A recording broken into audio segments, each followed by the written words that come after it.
Alam niyo ba kung anong tawag dito?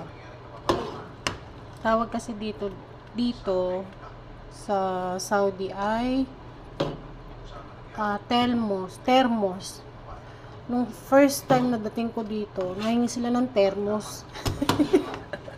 Ano thermos, di ba yun nilagay ng mainit na tubig o kaya ng kape sa atin, sa Pinas. Yung pala, ito yun. So, family siya ng lentils. Ayan. Masarap siya, para siyang mais. Pero, gusto yung kainin yung balat, okay lang. Pero yung sa akin kasi, tinatanggalan ko siya ng balat.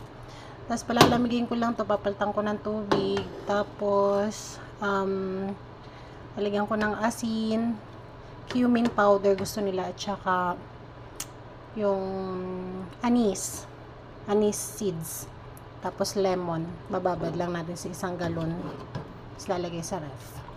Tapos yun, minsan 1 week, minsan 1 month kapag nasawa na sila kumain. Basta may stocks lang ako. Bye bye.